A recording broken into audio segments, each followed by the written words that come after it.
श्री सीतारामचंद्राय नमः, श्री हनुमते नमः, श्री राधा कृष्णाय नमः, श्री गुरुवे नमः, श्री समस्त आत्मदेवताय नमः। सभी भक्तों के हृदय में विराजित उस सच्चिदानंद परमात्मा को दंडवत प्रणाम। तुम उपकार सुग्रीव ही कीना, राम मिलाय राजपद दीन्हा। तुमरो मंत्र विभीषण माना, लंकेश्वर भय सब जग जाना।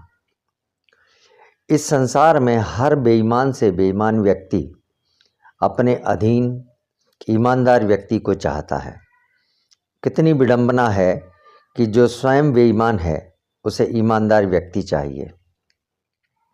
इसका अर्थ यह भी है कि ईमानदारी पर हर बेईमान को भी भरोसा होता है। मैंने सुना है कि जुआरियों और सटोरियों में भी बड़ी ईमानदारी होती है। उनके लिए मौखिक कथन भी पत्थर की लकीर की भांति होते हैं। थोड़े से ही बोले या लिखे अंकों पर ही वे अटल रहते हैं और अपने वचनों का पालन करते हैं और लाखों करोड़ों रुपयों के दाव खेलते रहते हैं। श्री सुग्रीव जी एक हारे थके भयभीत और सदा शंकित रहने वाले वानराधिपति थे, जिन्हें बाली का भय सदा आतंकित किए रहता था। ऐसे में उन्हें श्री हनुमान जी का साथ मिला, यह उनका सौभाग्य ही था। इस संसार में अच्छे और बुरे लोग भाग्य से ही मिल पाते हैं। इस जगत में ऐसा कोई स्थान नहीं था जहां बाली नहीं पहुंच सकता था।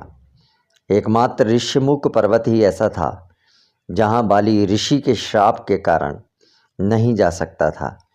इसलिए श्री सुग्रीव ने इसी स्थान पर रहकर अपने प्राण बचाना उचित समझा था। जब प्रभु श्री राम अपने अनुज श्री लक्ष्मण जी के साथ माता सीता की खोज में उस पर्वत के निकट पहुँचे तो श्री सुग्रीव जी अत्यंत भयभीत हो गए और उनकी जानकारी एकत्रित करने के लिए श्री हनुमान जी को ब्राह्मण के रूप में भेजा। यहाँ श्री हरि विष्णु और भगवान श्री भोले शंकर का द्वितीय मिलन हुआ। प्रथम बार भगवान शंकर ने उन्हें बाल रूप में देखा था और इस बार उनका मिलन साथ साथ चलने का था। वैसे प्रभु श्री राम ने और श्री हनुमान जी ने एक दूसरे को पहले से ही जान लिया था, किंतु अन्य वानरों और श्री सुग्रीव जी को शंका ना हो कि वे ईश्वरीय स्वरूप ही हैं, इसलिए उन्होंने यह नर लीला की। इसके पश्चात श्री हनुमान जी ने प्रभु श्री राम की मैत्री श्री सुग्रीव जी से कराई और उन पर यह सबसे बड़ा उपकार किया। श्री सुग्रीव जी को प्रभु श्री राम की मैत्री के उपरांत भी विश्वास न हुआ कि वह उनके भाई बाली का वध कर सकेंगे। इसके लिए उन्होंने प्रभु श्री राम की बल की परीक्षा ली।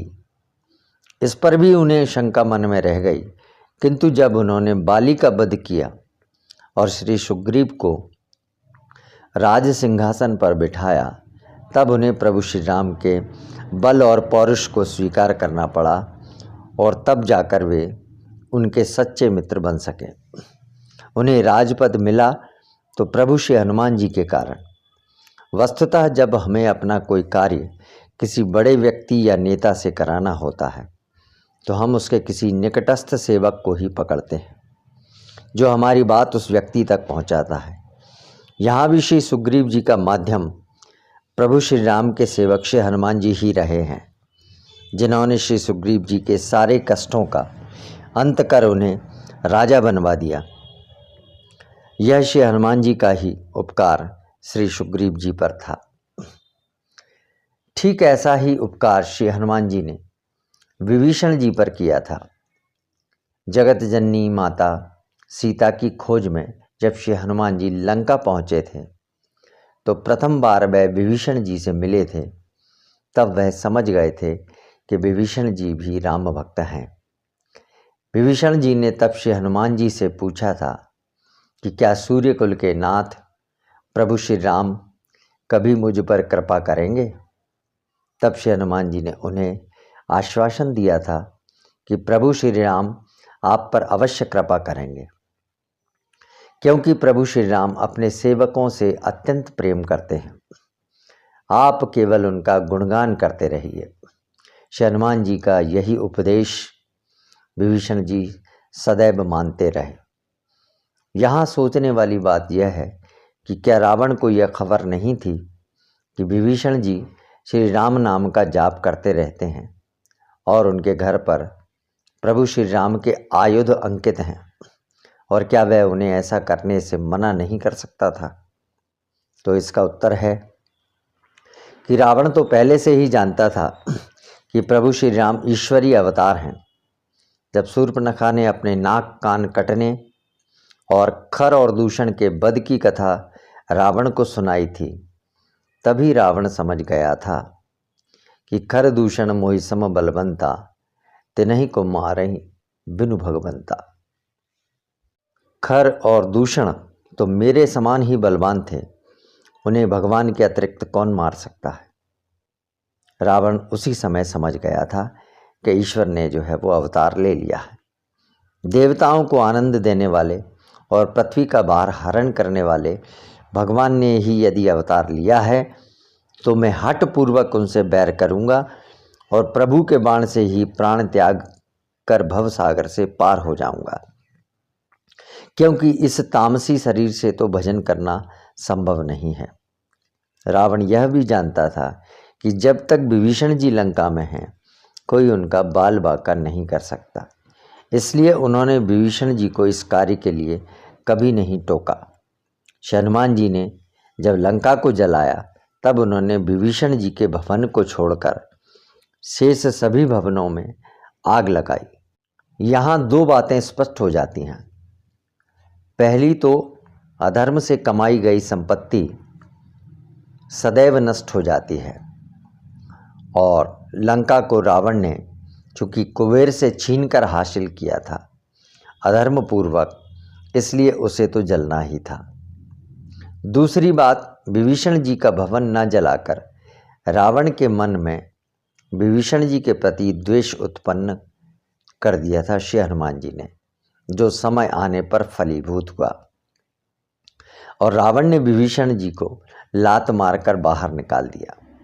रावण का दुर्भाग्य तभी शुरू हुआ जब विभीषण जी लंका से चले गए। दरअसल रावण जानता था कि जब तक विभीषण जी लंका में हैं, तब तक राक्षसों के संहार की और उसके परिवार व स्वयं की मुक्ति के सारे रास्ते बंद हैं, क्योंकि विभीषण जी भक्ति का पर्याय थे, और जहाँ प्रभु की भक्ति होगी वहाँ विनाश संभव कैसे होगा।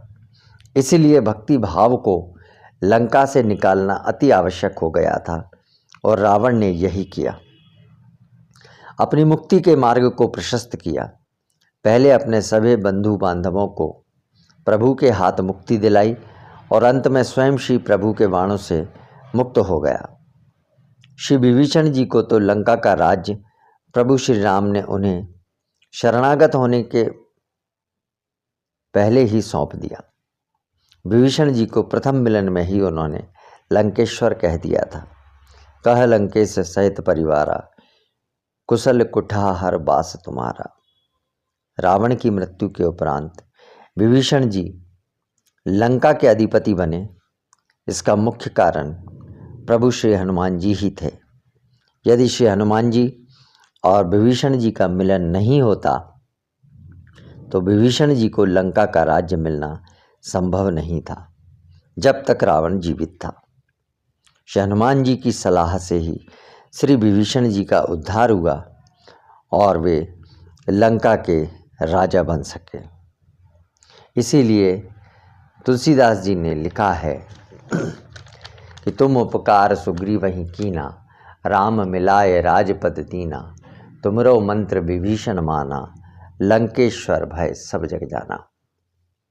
शेष अगले भाग में। तब तक के लिए जय जय श्री राम, जय जय हनुमान।